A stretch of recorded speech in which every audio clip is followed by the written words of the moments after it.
Selamat pagi anak kami, bagaimana kabarnya hari ini? Ibu harap semuanya dalam keadaan sehat. Hari ini kita akan melanjutkan topik kita mengenai unsur-unsur surat dinas ataupun surat resmi.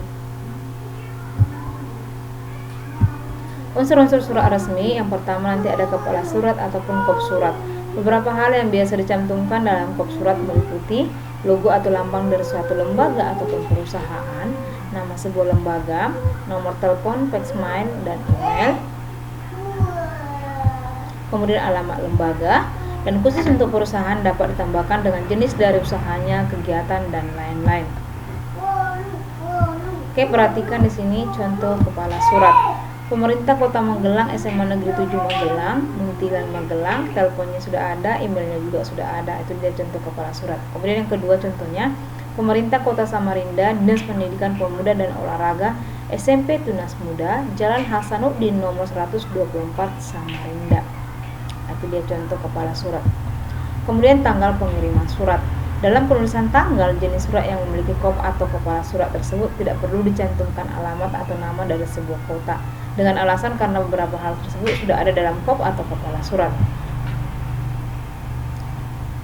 Oke, itu dia contoh tanggal suratnya. Nanti ada Medan, 4 Februari 2021, Banjarnegara, 19 Juni 2020, kemudian Bandung 8 Desember 2020. Jadi perhatikan di sini, kalau dia dalam surat dinas atau surat resmi, nama kotanya tidak perlu dibuat. Misalnya Medan tidak perlu lagi dibuat karena sudah ada tercantum dalam kepala surat. Nanti kalau ada nama kotanya itu nanti dalam surat pribadi. Nanti kita akan pelajari contoh surat pribadi.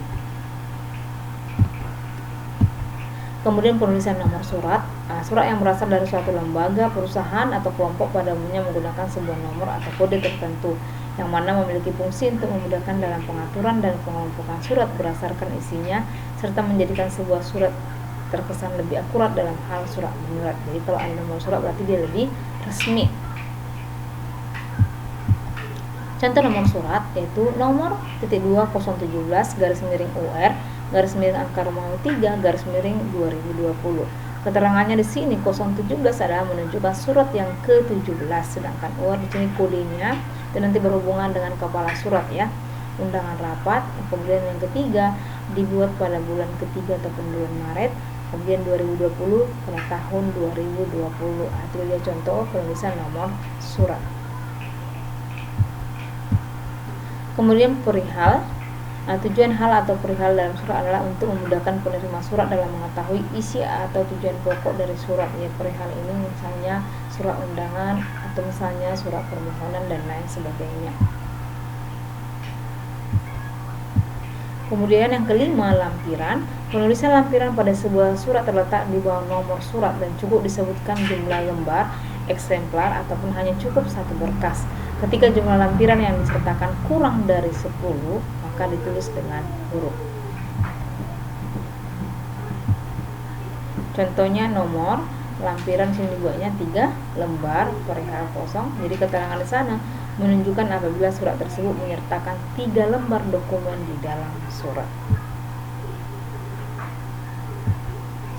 Kemudian yang keenam, alamat yang akan dituju. Dalam surat resmi, alamat tujuan dituliskan pada 2 tempat. Yang pertama adalah pada sampul surat dan yang kedua pada lembar surat.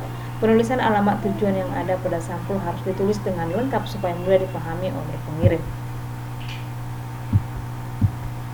Berikut beberapa poin penting yang harus diperhatikan ketika menulis alamat dalam surat resmi. Antara lain, penulisan yang terhormat atau YTH berfungsi guna memberikan penghormatan terhadap penerima surat seperti atasan atau relasi kerja. Yang kedua, sebutan ibu, bapak, atau saudara hanya berlaku untuk nama orang serta tidak dipakai dalam nama instansi maupun jabatan tertentu.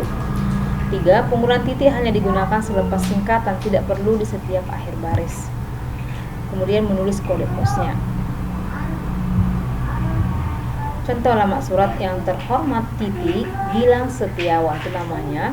Kemudian alamatnya Jalan Raya Pekan Jakarta kilometer 2, Kota Jakarta. Nah, ini kode posnya 20156. Itu penulisan alamat surat. Kemudian yang ketujuh, salam pembuka. Salam pembuka dalam surat berfungsi untuk membuka suatu pembicaraan dan juga untuk penghormatan. Contoh, Assalamualaikum, dengan hormat, salam sejahtera. Itu dia penulisan salam pembuka. Yang kedelapan, isi surat. Inti dari pembicaraan pada sebuah surat dinamakan dengan isi surat. Di sini letak dari pembicaraan dituangkan.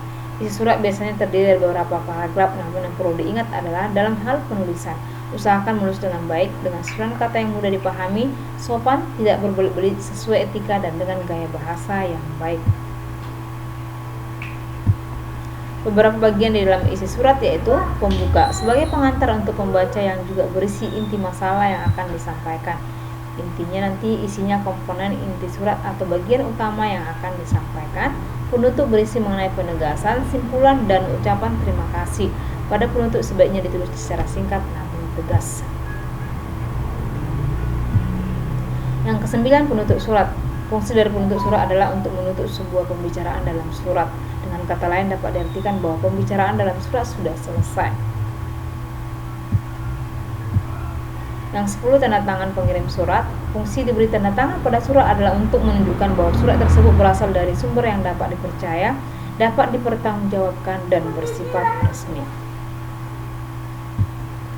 11, tembusan. Fungsi utama dari tembusan pada surat adalah untuk memudahkan ketika suatu saat dilakukan pemeriksaan oleh pihak yang berkepentingan atau yang bersangkutan. Oke, sampai di sini pertemuan kita mengenai unsur-unsur surat dinas atau surat resmi. Ibu harap semuanya dapat mengerti. Terima kasih.